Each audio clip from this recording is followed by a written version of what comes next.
Chiisana Kyojin Microman, you'll have to excuse if I've pronounced that or mispronounced it, is an interesting game that released on the PlayStation in Japan only in 1999, as it falls off the back of the popularity of a cartoon or TV show that was seen in the region around that time, where you take on the role of a multitude of different characters that are all based off of miniature toys, kind of like Action Man or Toy Soldiers, to give you some similar example. So the game, from what I can find online in terms of information, follows a similar format to that of the TV series, as you do get some remnants or details due to TV adverts that do play if you let the game run on the title screen to give you an idea of the context of the actual story, where a young boy gains access to a small box, and once he opens it he finds a selection of action figures inside, but to his surprise they begin to move around and start talking to him, and they introduce themselves as the Microman, and they have a specific mission in mind that they need to complete or to get in motion. So that's where the premise of the game essentially takes off, as it is based off of the TV series, but works around its own type of context, which is set in the somewhat near future, where a form of an alien robot invasion takes place on Earth, which sees the game divided into a series of different missions, with essentially different objectives need to be met, where you have to guard certain machinery to stop them from being destroyed by enemy attacks, but you also have to defeat waves of enemies and even take down powerful bosses and other characters. There are certain elements of the game in question that do play out in terms of CG or movie style formats, depending on some of these objectives, whether you complete a mission or you fail to complete a mission, but even just to progress the story, giving you an outlay or a context of what's happening in the moment. And in terms of the visual detail of the CG movies, they're actually very, very good. If anything, they're among some of the best I've seen of this type of game on the PlayStation. They really are cinematic looking, but they are very short. They don't last overly long.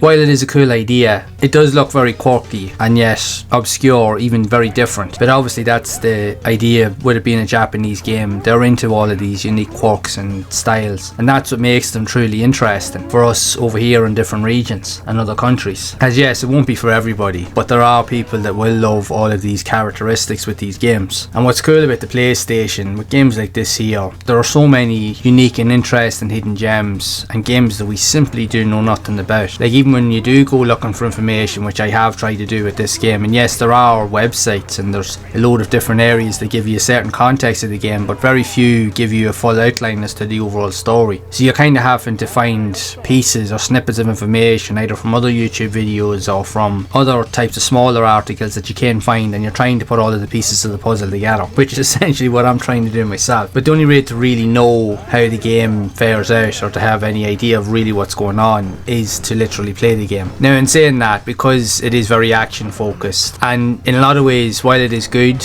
I can't help but feel at times it does get quite repetitive, because it literally is the same thing over and over again, especially for the entirety of the game. Now, you do have access to different characters which you can unlock more as you play, and they all have their own different attributes, abilities. They'll pick up different weapons, they have their own special moves or secondary weapons that you can use. Some can use flash grenades to stun enemies, while others can use ranged attacks that can take out everything around them within a specific area, or you can use grenades. But then you'll have access to likes of handguns, pistols, Uzis, submachine guns, Gatling guns, laser rifles, even rocket launchers, RPGs, or even homing missiles, even crossbows. There's a really unique and distinctive mix of weaponry that can be used here. You also can pick up other resources such as health packs and so forth, like even wee small compact discs. I'm still yet unfamiliar as to what they actually do, whether they help to unlock different features, whether they're to go towards a score system in the game, because the game does give you a score at the end of each level, which you obviously build up over time, so that might have something to do with it. But I'm sure that they have some other form of play within the game. Now, I have spent time playing this, and I did play it way back a couple of years ago, but I just never made a video on it, so I just said, right, I'll get round to doing it now. Now, there are different difficulties. You can play it like a normal, easy, medium or hard or whatever. Now, they do vary in different challenges and different dynamics, so I offered to play it on the easy mode just for context, just to get familiar with the game. And you you will get through most of it without much difficulty, but I will say when you do get to some of the boss characters, especially the final boss, or what I assume to be the final boss, that was the bit I couldn't get past. No matter how many times I did it, I must have tried it about 10 times, and I'd always get to within an inch of killing him, and he'd do some sort of move or laser move that can literally get you from anywhere, and you can't avoid it, and they take out so much health out of you that it's just crazy. I got to a point where I just got fed up, and I was just like,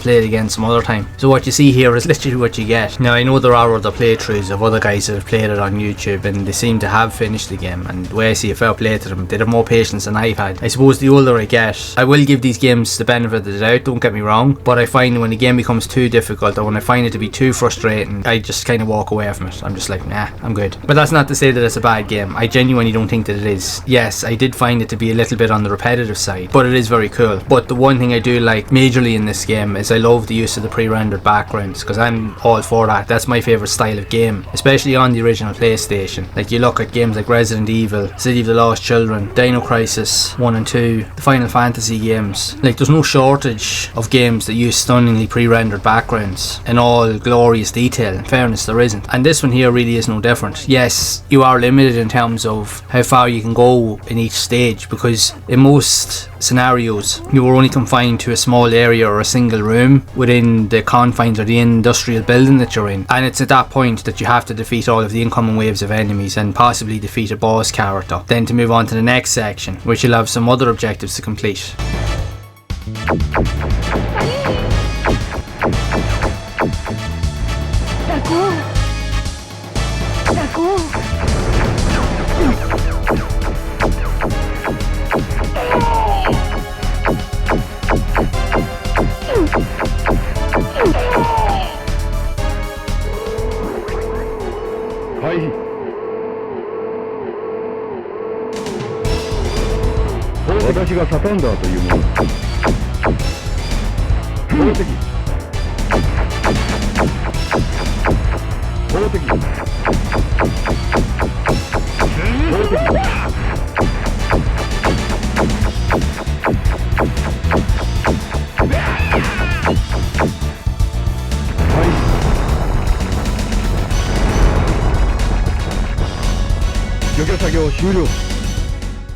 Now there are other areas that will allow you to move around, maybe different corridors or even into another room, but they're very few and far between. But the only way you can really move into other rooms is when you defeat waves of enemies in that particular area that you're in, and then you will get like a short kind of like CG cut sequence that will transition you into the next area, kind of almost live or on the fly, and then you just rinse and repeat all over again until you complete the level. Even though it does have somewhat of a cartoony aesthetic and feel to it, the action is definitely more on the front end when you look at other games of a similar type. It's more consistent with other types of action games that are out there. You just blast everything to bits. But there are some funny and quirky elements to it, and I do love the futuristic and sci-fi themes, and the graphics, like especially on the pre-rendered backgrounds, are very very cool and highly detailed. And again, the use of the weapons definitely gives you a better use of strategy, because every weapon does have a distinctive use. Some are weaker than others. In some cases you might only have to look at what you have. You might only gain access to an Uzi, which will take ages to whittle down an opponent's health, but you just have to work with what you have. But it also does boil down to the character choices that you do choose at the start of each level or each stage, because you can choose in some cases between 3, maybe 4, and depending on the right characters that you choose in that moment can definitely make your progress a lot easier or a lot more difficult, because some of the characters will start off a level without any type of weapons or any type of side pieces like additional special abilities such as grenades or other types of power moves. Some of them don't have them at all, which will definitely make it for a harder challenge. So you have to choose wisely and choose carefully. That's really the defining factor here with this. But I think that's what adds to the air of strategy around it as well. Is that even though it is fast paced, it's frantic, it's chaotic, there is a high level of strategy here, because every choice that you make with regards to the character selection can make or break the experience. Now I will say there are some funny moments in it as well. I don't know whether it's deliberate or whether it was just a design kind of flaw or whatever, but because you're fighting robots or machines, even when you kill them or destroy them, they almost have like human kind of responses. Like even the way they scream and the yelp upon dying is almost like the way a human would, which is kind of weird and doesn't make sense, but at the same time it is quite funny.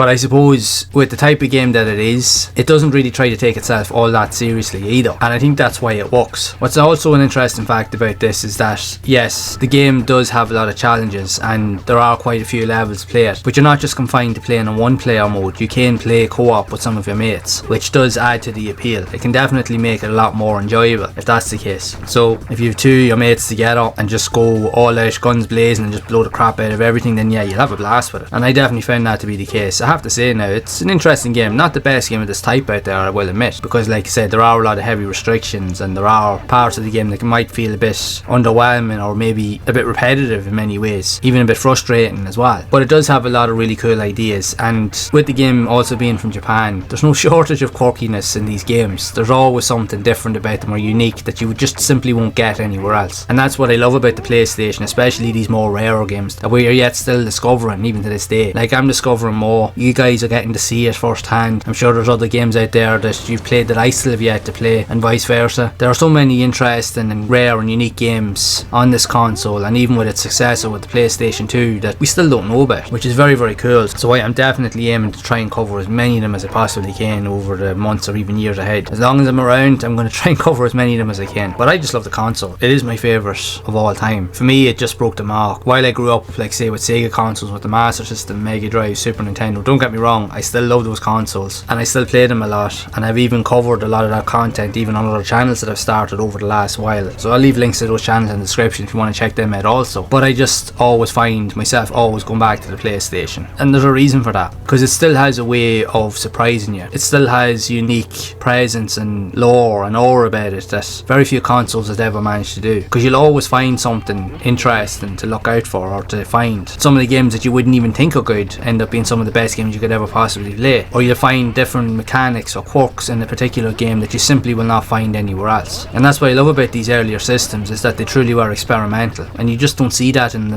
modern realm of games today. Now, it's not to say that all modern games are bad. I think there is some really, really good ones, but there are a lot out there that I will admit could be questionable, to say the least. Now, even these older games are flawed, and they did come with bugs and glitches, and that's the thing, what you see is what you got. Once they were released out to the public, that was it. There was no ways around it. But you made of it what you did, or what you will, as many say. You either enjoy it or you don't. But it's always interesting to find quirky games like this, as they are out there. They're definitely worth discovering, they're definitely worth revisiting, and I do and plan to cover a lot more over the coming months, so make sure to stick around. Plus, I just love games with pre-rendered backgrounds. Anything that's got the familiarity aspects of Resident Evil and games like it, I'm all for it. I'm always willing to give them a go. I'm always very curious by them. Chances are, if this game had been released over here in Ireland or in Europe back in the day, and if I had seen the case in a game shop and it showed pre-rendered backgrounds, there's a chance I would have snapped it up there and then without even thinking about it. It wouldn't have mattered whether the game was good or not, I still would have bought it, because I just would have liked the look of it. Because I like to think of myself as a visual person, which I am. I genuinely go by what I see, and if I like something, I like it. If I don't, I don't. And if I see something that's familiar to something else that I like, I'm always willing to give it a shot, regardless if it's good or bad. And believe me, I have played a few games, even covered a few of them here on the channel here in previous videos, that on the surface do look cool, but I'll be honest, they're terrible.